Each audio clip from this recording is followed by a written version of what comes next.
Le SEO, c'est cool, faut y bosser, mais ça remplace pas Google Ads pour moi, pour ce côté business prédictible. Pour moi, faire de la publicité sans avoir les bases d'une bonne approche marketing, d'un bon produit et d'une bonne cible identifiée, tu vas gaspiller ton pognon, tu vas le jeter par les fenêtres et c'est perdu d'avance. Et c'est ça que j'apprécie quand même en bossant avec vous, c'est que de toute manière des acteurs Google Ads, Meta Ads, enfin publicité payante, il y en a 50 000 en France et c'est pas le sujet. Par contre c'est ce côté conseil aussi qu'on va chercher véritablement. Il faut que ce soit rentable et idéalement il faut que ce soit très rentable. Les piscinistes quand ils vendent une piscine à entre 20 et 60 000 balles, ils ont de la marge pour être rentable. Ils peuvent payer 2000 balles le nouveau projet.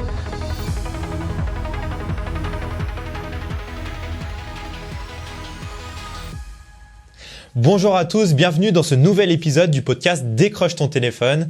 Comme tu le sais maintenant, l'objectif de ce podcast, c'est de parler en free talk, de faire des feedbacks sur notre activité entrepreneuriale et surtout d'axer au maximum notre propos sur la vente pour toi, entrepreneur. Donc aujourd'hui, je suis comme d'habitude avec Alexis Gollard et William Palland, les deux cofondateurs de l'agence de publicité en ligne Convertix. Et de mon côté, je m'appelle Romain Cessillon, je suis le fondateur d'un organisme de formation certifié Calliope où on parle de LinkedIn, Canva, IA, etc. Donc dans ce nouvel épisode, on va parler ensemble de la publicité en ligne, la publicité payante.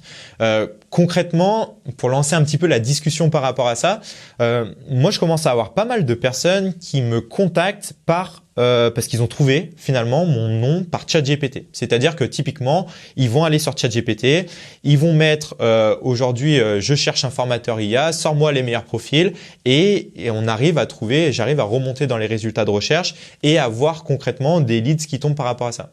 Donc dans cette dynamique-là, qui est un petit peu nouvelle aujourd'hui, est-ce que la publicité payante, que ce soit sur Facebook, que ce soit sur Google aujourd'hui, est encore intéressante ou pas? Qu'est-ce qu'on peut concrètement aller chercher et pourquoi faire de la pub payante aujourd'hui? Donc je vous laisse.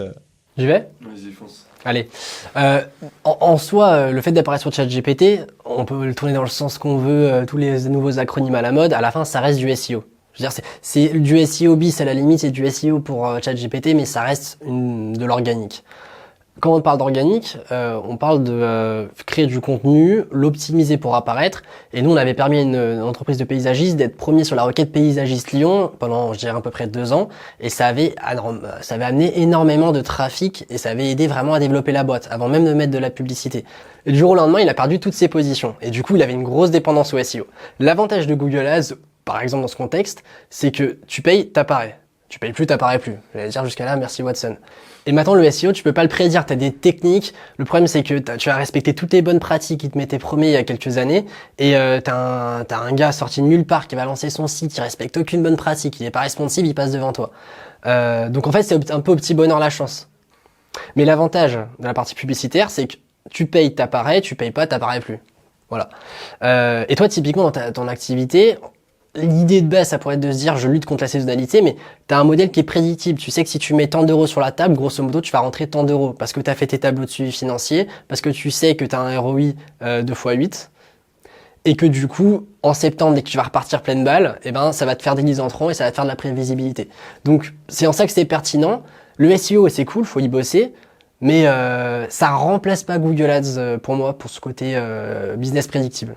Et par rapport à Google Ads, une des choses que je perçois du coup de mon côté, c'est que parfois ça va être super bien, on va voir, il y a un peu toujours cet effet yo-yo avec Google Ads et je le perçois vraiment au niveau sentiment finalement, c'est de se dire tu vas faire 2-3 ventes en un jour et tu vas te dire putain mais là Google Ads ça m'a rapporté 15 000 € en un jour, c'est hyper pertinent, je jure que par ça et finalement c'est super.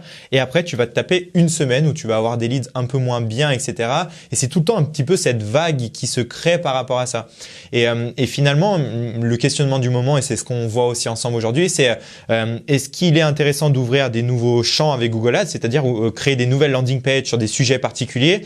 Est-ce que c'est plutôt intéressant de consolider finalement celles qui sont déjà créées, ou est-ce que c'est plutôt pertinent de partir sur du Meta Ads et changer un petit peu les types de publicité qu'on va faire? Et aujourd'hui, quelle est votre recommandation par rapport à ça? Quels sont les chiffres clés à suivre en ce sens, quoi? Alors déjà, je pense que c'est intéressant de remettre un peu à plat qu'est-ce qu'on peut faire en publicité en ligne, parce que là, le sujet, c'est la publicité en ligne. Il y a plusieurs canaux publicitaires que tu peux utiliser pour développer ton activité. Tu as les canaux type référencement sur moteur de recherche payant. Donc là, ça va être Google, Bing, mais dans une moindre mesure. En France, c'est Google. Clairement, 90% des recherches, elles sont sur Google. Et l'idée, c'est de faire de la publicité, mettre en avant en fait un produit ou un service auprès de personnes qui sont dans une démarche de trouver ces produits et ces services. Pourquoi ces personnes sont dans une démarche? Parce qu'en fait, elles tapent paysagistion, elles tapent chaussures Adidas, sneakers blanches. Elles sont dans une intention de recherche de trouver une solution à leurs problèmes. Et c'est là où la publicité sur les moteurs de recherche peut être intéressant. Donc là, on vise des personnes qui sont dans une intention d'acheter. Donc ça, c'est la publicité sur les moteurs de recherche on distingue, nous, de la publicité sur le social ads sur les réseaux sociaux. Et cette publicité, comme son nom l'indique, c'est sur les réseaux sociaux et elle va cibler des personnes à un instant T qui sont pas forcément dans une intention précise d'aller acheter un produit ou un service, mais avec ta pub, vont se dire « Ah, pourquoi pas ?» Et elles cliquent, elles vont mettre dans le panier, elles vont acheter ou elles vont t'envoyer un formulaire. Et c'est là où tu as toutes des stratégies après de ce qu'on appelle de retargeting, c'est-à-dire une personne que tu as touchée avec une première publicité, tu peux la retoucher avec d'autres publicités ou d'autres canaux d'acquisition, type mailing, etc., etc. Et voilà, nous on distingue bien ces deux types de publicités. Les publicités on va cibler des personnes dans une intention précise et les publicités qui vont cibler une audience, mais qui n'est pas forcément dans une intention d'acheter un service ou un produit. Donc déjà, distinguons les deux. Ouais, et alors t'as cette distinction, et pour répondre aussi à ta question juste avant sur la partie yo-yo, t'as le moyen, déjà voir si le moyen est pertinent, mais surtout, quel que soit le moyen, t'auras toujours cet effet un peu yo-yo dont tu parles. Pour une simple et bonne raison, tu le disais tout à l'heure, c'est émotionnel. Émotionnel, c'est pas factuel. Et hier, on a posé les chiffres sur ton activité. T'avais cette émotion de te dire, merde, j'ai eu un mois de juillet pourri. Concrètement, c'est ce que tu nous as dit. On a fait le point, j'ai dit ok, vas-y, sors les chiffres, sors ton CRM. Tu avais pris en compte le chiffre d'affaires facturé, pas les deals potentiels. Reçu même, encaissé. Alors, tu avais encaissé, même pas ce qui était en cours de paiement, même pas ce qui allait être facturé, et tu n'as même pas pris en compte le deal flow potentiel qui peut signer dans 6 mois. Donc en fait, il faut poser des chiffres hyper factuels. Putain, à un moment, il faut le dire, la publicité, ça coûte cher. Google Ads, j'allais dire en particulier, mais Meta, ça peut aller vite aussi. Mais Google Ads, c'est cher, c'est du coût par clic. Et c'est pour ça qu'il faut avoir je suis toujours dans mes tableaux de pilotage, moi, je suis casse-pied sur ça.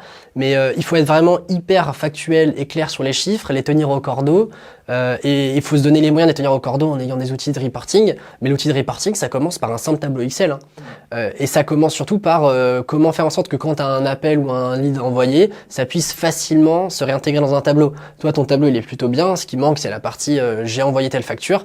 On s'est débrouillé à le refaire. Mais il faut être factuel sur les chiffres et se dire, OK, quand je mets 5 000 € sur la partie publicitaire sur un mois, ça me rapporte quoi? Et ça, il faut dézoomer. Ça, tu le dis toujours aux équipes et même aux clients. Regarde pas la journée parce que tu peux avoir des sauts d'humeur dans le bon sens parce que tu as fait plein de ventes et tu peux avoir des semaines à vide. Toujours dézoomer et regarder la tendance globale. Ça, c'est un élément super important. C'est pas forcément facile, parce que toi, tu as une activité, tu vois le pognon sortir. Mais il faut bien aussi voir le pognon rentrer. Parce que des fois, on ne sait pas réattribuer les choses. Il y a aussi le côté, tu rentres un nouveau client. C'est de l'acquisition de nouveaux clients. Tu peux entretenir une communauté existante, mais ce qui est intéressant, c'est le new business. Parce que toi, tu t'en parleras, mais ça t'a sûrement amené des clients qui ont déjà racheté. Mais c'est ça. Et aussi, moi, dans mon tableau, et c'était la discussion qu'on avait un petit peu hier, je compte pas du tout la lifetime value de mes clients et ceux qui vont revenir derrière. Et c'est vrai que j'ai des personnes, on les a attirés avec Google Ads. Dans mon tableau, je mets juste la première formation à 1 290 € qu'on a vendu. Mais par contre, derrière, elle nous a rapporté 10 000 € de plus. Et c'est vrai que ça, pour l'instant, je veux pas l'intégrer. C'est là où on n'est pas d'accord finalement par rapport à la discussion qu'on avait hier. Toi, tu me dis que c'est une erreur parce que finalement, ça vient de Google Ads. Mais selon moi, c'est comme on a fait une bonne première formation, on arrive à en revendre d'autres. Donc ça, je l'intègre plutôt dans mon côté recommandation. Et c'est là où on n'est pas spécialement d'accord du coup. C'est en fait le truc, c'est que ce que tu mesures, c'est plus ton CAC, c'est le coût d'acquisition client. Le truc, c'est que si tu veux une approche héroïste, le gars, tu le rentres, il te ramène 1 200. One shot. Ça t'a coûté, 400 € en lycée de te ramener 1 200. Le truc, c'est que si c'est 1 200 chaque mois pendant un an, à la fin, tes 400 €, ils t'ont pas juste rapporté 1 200, c'est un faux chiffre. Tes 400 €, ils t'ont rapporté plus de 10 000 balles. Et donc, ton ROI, en fait, le but, c'est pas juste de branler sur des chiffres. Le but, c'est de se dire, en quoi est-ce que c'est rentable de faire du Google Ads pour que tu puisses réinvestir et surtout que si tu rajoutes au pot sur la partie budget publicitaire, tu sois à l'aise de le faire. Et en fait, là, on réfléchit sur des petits chiffres. Mais en fait, le vrai sujet demain, c'est que ces chiffres factuels, le but du jeu, c'est de monter dans les tours. Là, t'as 3 verticales. Demain, il faut que tu en aies 50 des verticales. Comment t'en finances 50? Bah, tu vas voir la banque, tu fais un prêt pour faire du budget publicitaire. Et pourquoi tu peux faire ça et pourquoi est-ce que le mec va te prêter? Parce que tu as prouvé que tu étais capable d'avoir tel ROI, parce que tu as prouvé que tu étais capable d'aller faire des upsells. Je suis sûr que ces upsells, c'est pas toi qui les rappelles, c'est eux qui te les demandent. Donc ça veut dire que si demain tu avais un commercial pour rappeler toute ta base de données en mode, vous vous souvenez, on avait fait une formation en 2018, est-ce que vous avez des nouveaux besoins? Boum, tu choperais du business en plus. Et c'est un écosystème que tu crées. Et c'est pour ça que les chiffres, ils doivent être vraiment factuels. C'est le travail d'un financier, et c'est le travail de pilotage d'une société. Maintenant, il vaut mieux que tu fasses une manière simplifiée comme aujourd'hui, parce que je pense que c'est beaucoup plus pratique à faire. Ce serait une tannée de faire autrement. Ça me fait chier, les chiffres, Oui. franchement. Mais parce que t'es à l'approche. C'est la partie travailler sur sa boîte et pas être dans sa boîte. Ouais. Toi, t'as un paradigme très artisan. Je suis d'accord avec ça. Et d'où le but de potentiellement prendre un commercial aussi qui va passer les calls des leads Google Ads, parce que déjà aussi ça va me détacher émotionnellement de chaque lead. Parce que là pour l'instant je suis hyper attaché émotionnellement.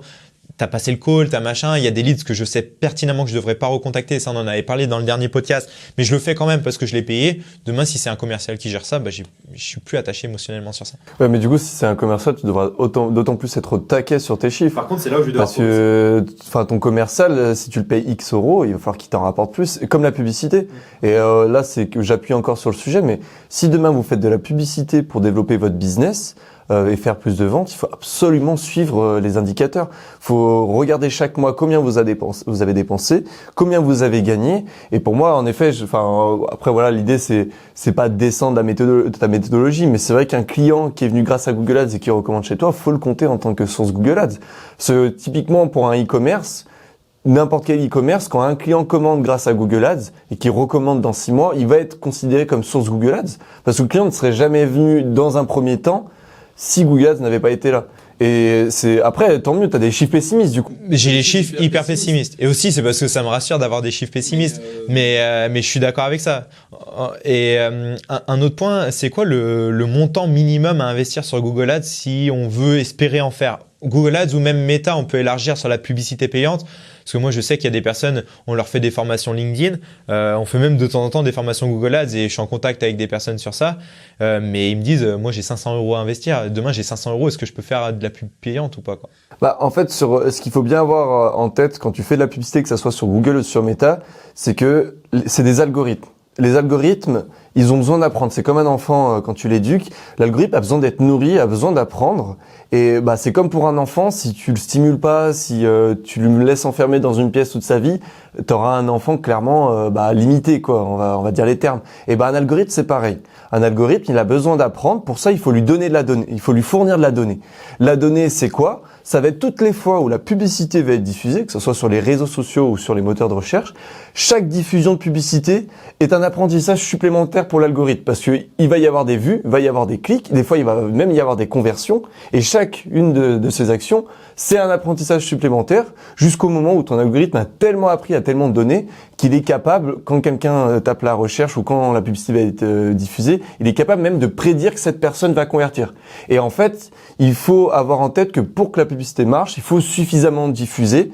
Donc ça va dépendre de ton secteur d'activité. On a des clients, nous, par exemple sur Google Ads en serrurerie, où les clics, ils vont coûter parfois entre 10, 15, 20 euros le clic. Bah là, si tu veux faire du volume et que ta publicité marche, il va falloir être prêt à investir des sommes comme 100, 200, 300 euros par jour. Et si tu le fais pas, nous, on travaille même pas avec les clients qui ont pas ces sommes-là. Si on sait très bien que c'est voué à l'échec, les algos ne vont pas apprendre. Et c'est pareil sur Meta. Si tu es dans un secteur d'activité où il y a beaucoup de concurrence, et c'est comme ça que marche la publicité, hein, plus il y a de la concurrence et moins le volume de recherche est important, plus les coûts grimpent. C'est un système d'enchères en fait, basiquement. Hein. Et les prix vont être chers et il va falloir être prêt à mettre beaucoup sur la table pour activer ce cercle vertueux du fait que ton algorithme va se nourrir de données, va être capable de prédire et va être capable de proposer ta publicité auprès des meilleures personnes. Et donc ça, c'est l'essentiel. Nous, c'est généralement comme ça qu'on commence beaucoup de nos entretiens téléphoniques avec des prospects. On va s'intéresser à leur activité, mais la première question qui va arriver, c'est « Vous avez combien de budget ?» Et on va pouvoir éliminer directement les personnes où en fait, c'est même pas la peine. Des chiffres, ouais. Typiquement, nous, on aime bien dire, il faut, sur Google Ads, typiquement, c'est plus prédictible, il faut faire au minimum 10 clics par jour si vraiment tu veux que ta publicité puisse avoir un impact. Et c'est simple, 10 clics par jour, tu es sur un marché où ton clic coûte 10 euros, il faut être prêt à investir 100 euros par jour au grand minimum. Moi, je préfère dire maintenant 10 clics, c'est le minimum du minimum. J'aime bien plus être confortable et se dire qu'il faut faire entre 15 et 20 clics par jour si vraiment tu veux aller vite, apprendre rapidement et tester rapidement aussi ta proposition de valeur. Parce que la publicité, c'est bien aussi pour ça. Au-delà de vendre un produit, ça va être aussi bien pour aller tester un marché avec un nouveau produit ou un nouveau service. Donc ça c'est le premier critère si tu veux faire de la publicité, il faut avoir le budget nécessaire. Et pour moi le deuxième critère, si tu veux faire de la publicité, il faut avoir une offre en béton. Il faut avoir une analyse de marché aux petits oignons, il faut savoir qui est sur ton marché, qui est ton consommateur ou ton client type. Il faut savoir qu'est-ce que tu vas proposer, quels sont les avantages de ton offre, les avantages concurrentiels, quel est le problème que ton offre va résoudre. Et ça, c'est du marketing de base, mais si tu le fais pas, mais c'est mettre la charrue avant les bœufs. Et nous, quand on fait des accompagnements, quand on propose des accompagnements à nos clients, on a toujours cette approche marketing. Alors, elle est processisée, elle est minimisée. On n'est pas non plus des marketeurs. On n'est pas là pour faire le cabinet de conseil qui va revoir toute ta stratégie marketing. Mais on travaille un minimum ça parce que pour moi, faire de la publicité sans avoir les bases d'une bonne approche marketing, d'un bon produit et d'une bonne cible identifiée, tu vas gaspiller ton pognon, tu vas le jeter par les fenêtres et c'est perdu d'avance. Donc, quels sont les critères pour faire de la publicité? Avoir un objectif clair. Tu veux faire des ventes, il va falloir suivre le coût par lead, le nombre de ventes que tu vas faire. Tu veux avoir plus de visibilité, va falloir suivre le nombre d'impressions, le nombre de vues. Donc avoir un objectif clair et des KPI, des indicateurs clairs à suivre sur ça. Avoir un tableau de suivi, ça c'est le premier élément. Deuxième élément, avoir du budget suffisamment conséquent vis-à-vis de ton marché et de la concurrence que tu vas avoir. Et troisième élément, avoir une offre, une analyse marketing en béton, une offre irrésistible, un persona clairement identifié. Et très rapidement, avant de peut-être passer sur la partie hyper opérationnelle de comment on le fait, il y a aussi des gens qui ne devraient pas faire de Google Ads. Parce qu'en fait, quand on pose les chiffres dès le début, on voit que ça n'a pas de potentiel. Je vais vous prendre un exemple. Un métier sur lequel tu fais du consulting, par exemple, un naturopathe, prenons. T'es naturopathe, tu vends 70 euros ta séance. Alors oui, si t'as une offre avec plusieurs séances, pourquoi pas. Mais si c'est un one-shot, que tu vends ta séance 70 euros et que ça te coûte 20, 30, 40 euros de rentrer un nouveau client, en ayant posé sur un coin de table, tu fais un petit calcul vraiment de base, tu te rends compte qu'en termes de rentabilité, pour payer tes locaux et te payer, c'est pas rentable. Peut-être pour arriver dans un secteur, pourquoi pas. Et le pire, c'est que t'as même pas de garantie que ça te coûte 30, 40 balles de trouver un nouveau client. Donc, posez les chiffres, faites des hypothèses, testez quand même, mais ne soyez pas dans l'escalade de l'engagement. Il faut que ce soit rentable. Et idéalement, il faut que ce soit très rentable. Les piscinistes, quand ils vendent une piscine à entre 20 et 60 000 balles, ils ont de la marge pour être rentable. Ils peuvent payer 2000 balles le nouveau projet. Google Ads, Meta Ads, c'est cher. Par contre, si ça marche et que c'est bien maîtrisé, ça peut être vraiment le carton plein. Donc là, j'entends bien ton côté être rentable et typiquement, moi maintenant c'est bon, je suis rentable avec Google Ads. On l'a vu, ça fait 6 mois que je suis rentable avec Google Ads. Les chiffres sont dans le positif, c'est ok. Mais bon, je suis rentable par rapport à un certain niveau. J'ai plus le chiffre exact en tête, mais admettons, je suis rentable de 5000 balles par mois par rapport à Google Ads. C'est ok, je rentre plus que je sors, je suis dans le positif. Maintenant, comment aller chercher 50 000 balles par mois, quoi? Enfin, moi, mon but, si je fais du Google Ads et si je paye quelque chose, et même de manière globale, c'est d'aller chercher la croissance.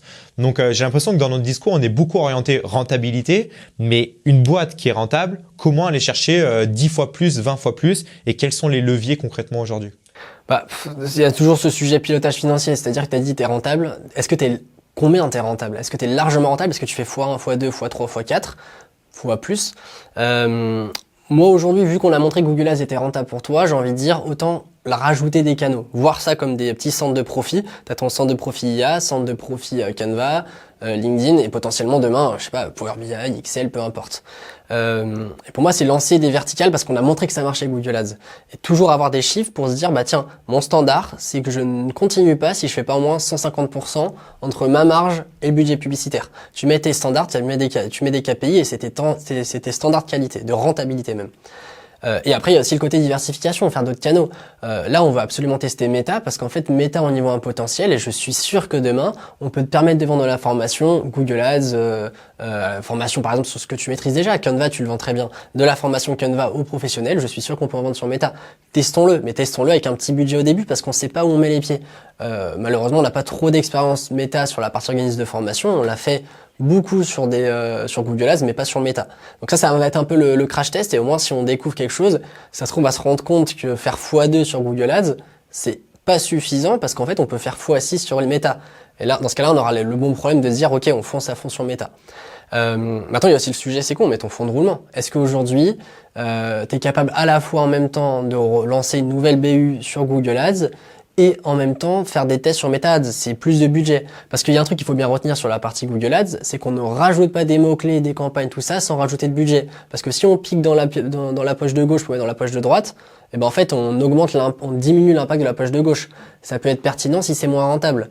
Mais étant donné qu'on a des standards de rentabilité, on a un seuil minimum en dessous duquel on coupe la campagne ou on réduit le budget. Donc pour moi aujourd'hui il faut rajouter, mais est-ce que tu es prêt à rajouter au pot? Est-ce que tu es prêt à rajouter 2000 balles par mois sur Google Ads pour lancer une nouvelle verticale par exemple? Ou même 1000 balles? Non, bah après rajouter, c'est toujours pareil. Rajouter, on l'a vu avec Canva, hein, c'était la décision à prendre. Pour l'instant, on faisait LinkedIn. Déjà, on a commencé par LinkedIn avec Google Ads. Après, on s'est dit on va rajouter l'IA. Après, on s'est posé la question de Canva et à chaque fois, c'est quand même un doute. Mais pour l'instant, ça fonctionne à chaque fois. Donc, ma vision globale serait de se dire, bah maintenant, autant continuer de rajouter sur Google Ads et pourquoi partir sur Meta. Mais d'où le but d'avoir une bonne surprise aussi concrètement, quoi. C'est pour ça, la diversité. Ça se trouve Meta, on va se prendre une tollée. On va se prendre un gros flop. J'ai envie de tester de mon côté. Toi, tu as l'air d'être quand même enthousiaste. Tu as un centre de profit qui est rentable et les 3 autres BU vont financer ces tests. Et je crois pas que tu aies trop d'autres actions commerciales en même temps. Donc, lançons une verticale en plus sur Google Ads d'un côté, sur laquelle tu vois du potentiel. Et je pense pas que ça doit être du potentiel par rapport à ce que tu imagines être une bonne idée, parce que notre cerveau, il se fait plein de bonnes idées, mais surtout dans le panel de toutes les formations que tu proposes, qu'est-ce qu'on te demande régulièrement et que tu ne proposes pas sur Google Ads. Tout bête, hein, on demande de la formation Google Ads. Est-ce qu'on te le demande régulièrement et est-ce qu'il n'y a pas une BU entière à monter sur ça? Premier élément. Et ensuite, testons Meta. Si ça marche bien, on continue. Si ça marche pas, c'est les chiffres qui parlent. On arrête. Alors on peut tester sur Canva, sur 2-3 verticales, mais il faut vite se rendre compte si un canal a un potentiel. En avance de phase, je peux te dire que LinkedIn Ads pour ta formation sur ton modèle aujourd'hui, j'y crois pas du tout. Pareil, Pinterest, TikTok, tout ça, je t'en parle même pas. Et encore que TikTok, ça peut avoir un potentiel. Il y a ce côté, il faut tester. Il faut pas que tu crames trop de pognon. Par contre, il faut que dans ton business plan, il faut que cet argent, tu le considères comme perdu et avec aucun retour sur investissement. Toujours une approche pessimiste. Bien sûr, on espère bien que ça va nous rapporter du business parce que ça a marché sur le reste. Mais part très pessimiste. Et si ça marche, on a lancé 3, on l'a fait de manière organique, mais on l'a fait étaler sur 1 an et demi. Là, on va faire le test sur une nouvelle verticale.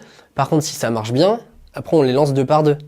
Et on brûle ce qui ne marche pas. C'est-à-dire que si ça ne touche pas notre standard de qualité, qui est par exemple 150 de renta sur ton calcul, imaginons, tu le brûles et tu passes à la suite. Et on les lance verticale par verticale.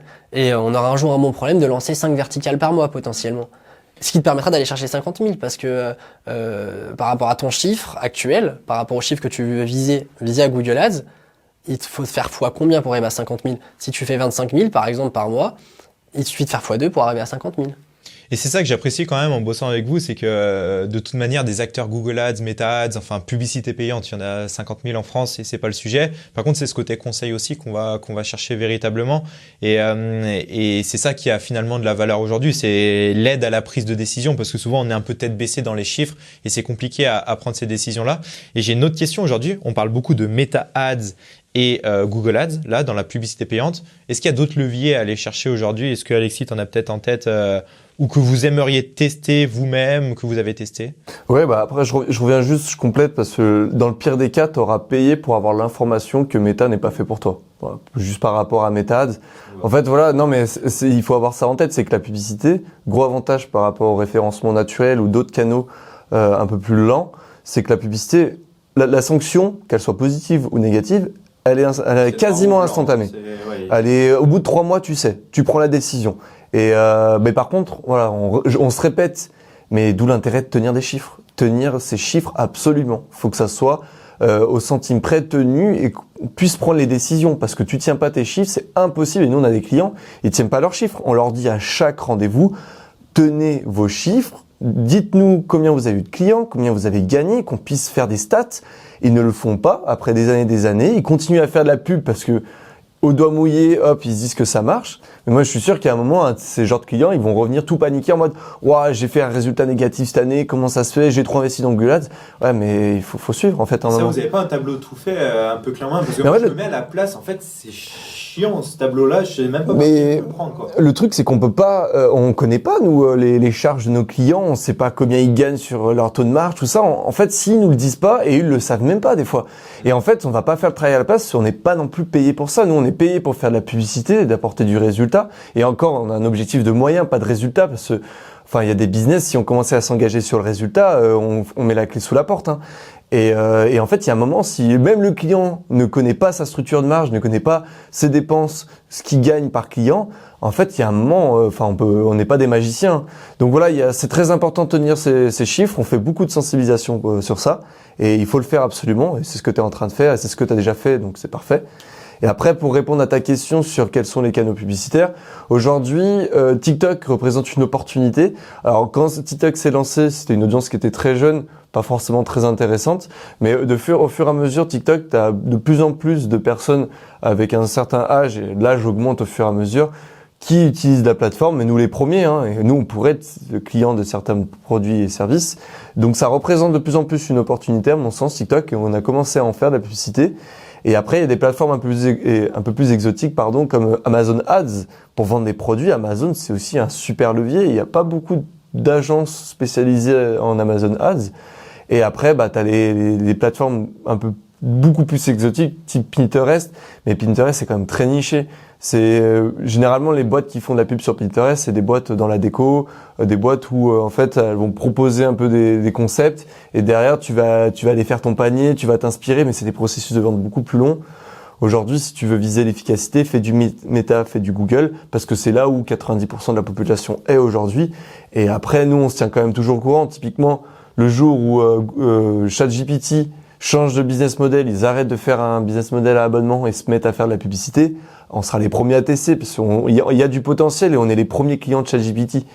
Donc voilà, on reste au courant de ça. Typiquement, Google, avec Gemini et leur intelligence artificielle, ils vont mettre en place dans leur moteur de recherche des résultats où toute l'IA va prendre une majeure partie de la place sur les moteurs de recherche de Google. Donc quand tu vas faire ta recherche, tu auras plus les résultats SEO en mise en avant, tu auras la réponse de l'IA et dessous les publicités. Et typiquement, maintenant, on sait que, et Google est en train de mettre en place ça en France, qu'il va y avoir des résultats publicitaires qui vont apparaître dans Google, dans Gemini.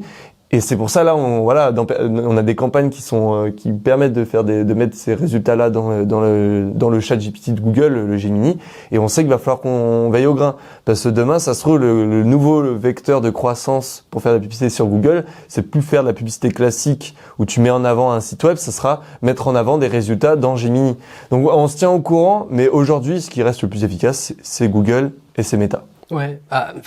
Alors sur tout ce que vous avez dit, les gars, j'ai une infinité de choses sur lesquelles rebondir. Je peux faire un livre dessus. Mais sur avec le podcast, je ferai des posts LinkedIn qui deviendront un livre.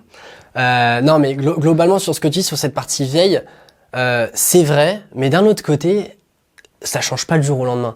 Il y a assez peu de choses qui changent du jour au lendemain. En SEO, c'était le cas en SEO potentiellement avec les grosses mises à jour qu'il y a pu avoir, qui changeaient tout, le passage au responsive. Mais à un moment, tous les changements se font progressifs et les gens, ils parlent beaucoup. Aujourd'hui, ChatGPT pour des recherches, c'est à la mode. Sauf qu'il y aura toujours une très grosse partie de la population qui sont réticents au changement.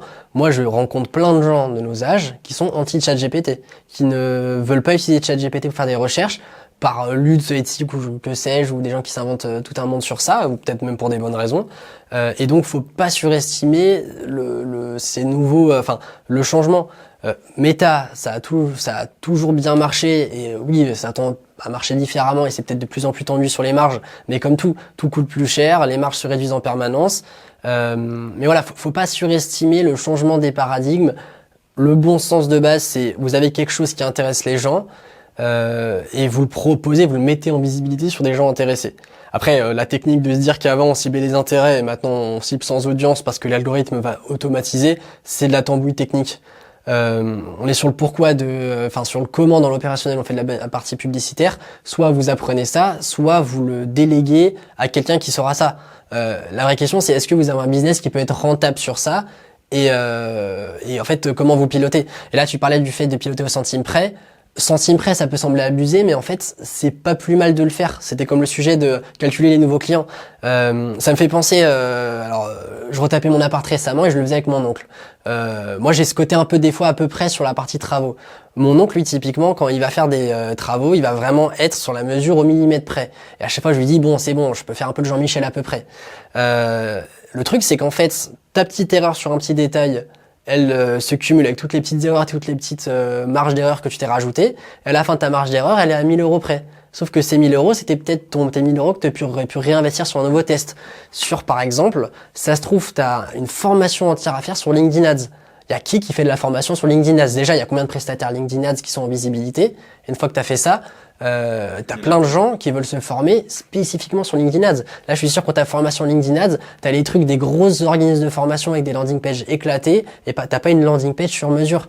Donc le fait de piloter tout ça, c'est super important. Et j'allais dire presque que le pilotage, c'est l'élément le plus important en fait sur la partie publicitaire. Déjà, nous on le fait pour optimiser pour nos clients, mais le côté rentabilité, faut avoir la posture du dirigeant et pas forcément de l'artisan sur tout ça. Et dernier point, et après je vous laisse parce que là je monopolise la parole, mais tu parlais des artisans tout à l'heure qui pilotent pas leur trésorerie, qui font un peu au doigt mouillé. Bah le pire, c'est que ça fait 10 ans qu'ils font de la publicité et ils ont un business qui tourne parce qu'en fait c'est pas uniquement grâce à notre technique que ça fonctionne. C'est un business qui était fait pour marcher. On a des clients dans certains secteurs. Il marche à un point inimaginable. On fait des 25% de taux de conversion, c'est absolument zinzin. C'est des choses qu'on ne retrouve sur aucun client. Autant il y a des marchés, ils ont du mal à bien fonctionner, autant là ça va super bien. Le problème c'est que le jour où il y a un revers de marché, un Covid, ce seront des boîtes qui en temps normal marchent bien, que nous on aura l'info et on n'aura plus qu'à les racheter au tribunal du commerce. Parce qu'à la barre, en fait, ils auront pas piloté leur trésorerie, ils auront coupé la boîte parce que ils sont arrivés au point d'avoir zéro sur le compte bancaire, donc liquidation de la société, et nous on n'aura plus qu'à la récupérer typiquement. Donc la morale, pilotez vos chiffres parce que ça peut vous amener à des situations un peu fâcheuses de liquidation, quoi. Mais ça, je pense que vous aurez fort intérêt à limite l'imposer et le faire avec eux, hein, les rendez-vous. Parce que moi, je le vois, hein, Google Ads, quand vous m'envoyez un peu les chiffres Google Ads, ça se lit, je vois à peu près les tendances, mais de toute façon, j'ai du mal à prendre la décision concrète par rapport à ça. Par contre, le travail qu'on a fait, par exemple, hier avec William, un peu toi avec Alexis, c'est vraiment, t'as pris mon tableau et c'est limite toi qui as mis les chiffres dans le tableau en me disant ça. C'est une vraie valeur ajoutée pour moi en tant que client aujourd'hui parce que c'est quelque chose déjà que j'aurais pas fait tout seul. Je sais même pas par quel bout le prendre et j'en ressors avec vraiment ce côté. Hier, j'en suis ressorti en me disant putain, mais c'est vrai qu'on va faire un mois de septembre qui est monstrueux et sans ce travail-là hier, je l'aurais même pas en tête et je continuerais de déprimer sur mon mois de juillet qui a été un peu moins bien, quoi. Et je pense que c'est vraiment là où vous avez cette valeur ajoutée, c'est à prendre les chiffres et l'artisan ça peut être finalement votre prestat aujourd'hui après avoir que vous vous y retrouvez en termes de temps, mais d'avoir concrètement ce truc de se dire bon maintenant on va se poser, vous avez pas le choix, on va regarder les chiffres ensemble et c'est peut-être ça qui va être révélateur de choses concrètes, quoi. Je pourrais te prendre la responsabilité en fait tu te mets à gérer la boîte de ton client, quoi. C'est con, mais c'est pas ça qui...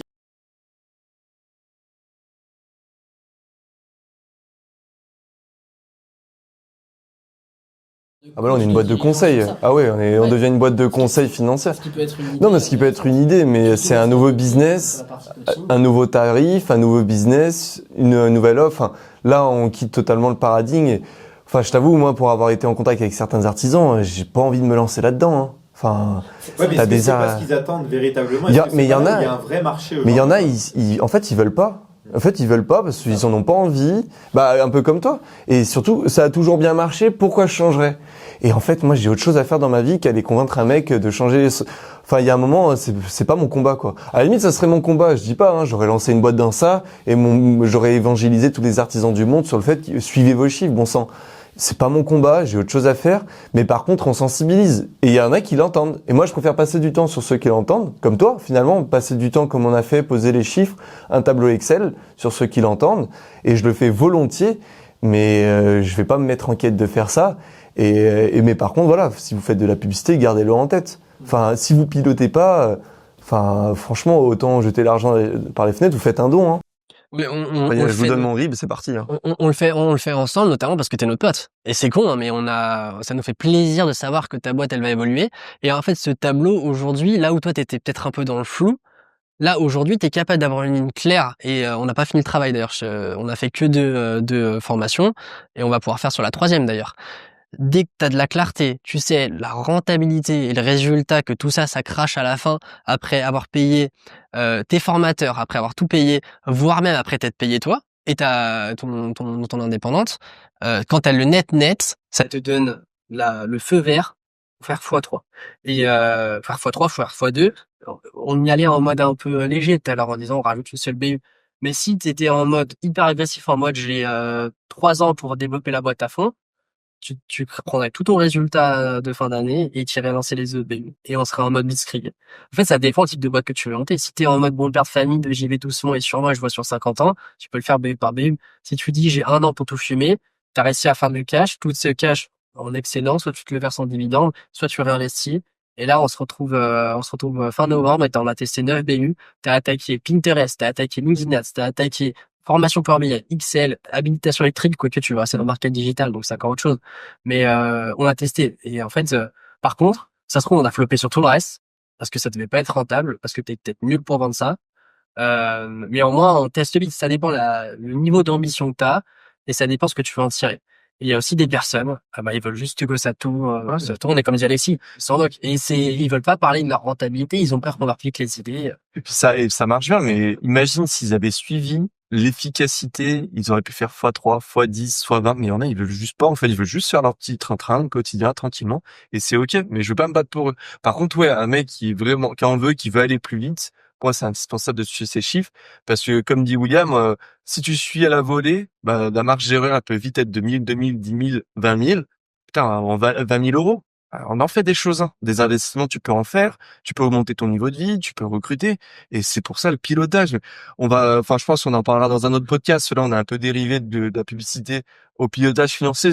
Finalement, c'est très lié, mais pour moi, si tu montes ta boîte, tu gères pas tu gères pas ces choses-là, tu pilotes pas ton financier. Ouais, tu vas, en fait, tu vas être à peu près tout le temps.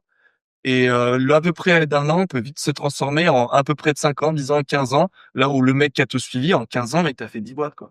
Non, mais écoutez, c'est très clair. Donc, pour conclure, ce que je retiens, c'est que premièrement, il faut déjà une offre qui fonctionne sans Google Ads et qui est hyper solide. Deuxièmement, c'est quand même mettre du budget. Si on n'a pas un minimum 100 € par jour à mettre dans Google Ads, ça sert pas spécialement grand chose à y penser. Fonction de, 100, c'est pour certains secteurs, mais dans d'autres, 50, 20 suffira. Ouais.